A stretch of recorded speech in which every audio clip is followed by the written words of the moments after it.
Hello, my name is Hannah Johnson, and I'm going to talk about evidence-based practices, section 1.1, settings.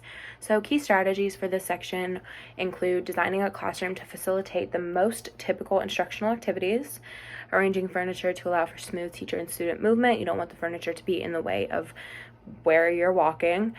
Assure instructional materials are neat, orderly, and ready for use, and you need to be posting materials that support critical content and learning strategies.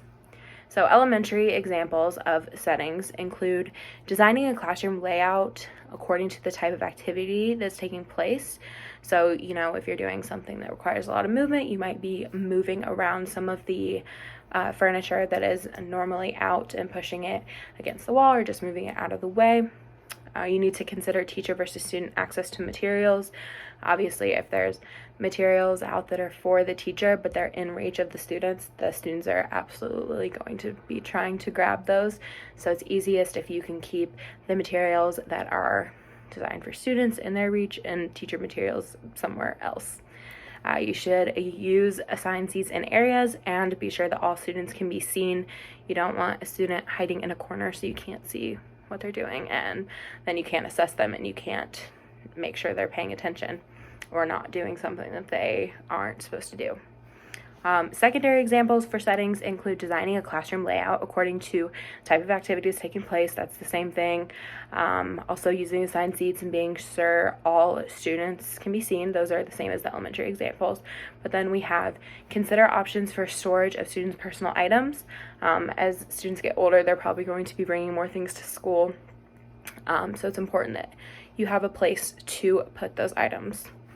Some non-examples of this would include equipment and materials are damaged, unsafe, or they're just not in sufficient working condition or accessible to all students. If your room is disorderly, messy, unclean, and or visually unappealing, that would be a non-example. And if some students or parts of the room are not visible to the teacher, like I talked about, that is not the best way to set up a room. When there is congestion in high traffic areas, that just makes everything harder, and it's just not the best learning environment. And then if the furniture is inappropriately sized, you're going to have a problem. If it's too small for the older students, it's not comfortable. If it's too big for the younger students, they may not be able to get on there. You could have someone falling. It's just the furniture needs to fit the age of your classroom. By arranging their classroom in a way that is helpful, teachers can prevent many instances of behavior and minimize disruptions. You can do this by strategically planning the arrangement of the physical environment.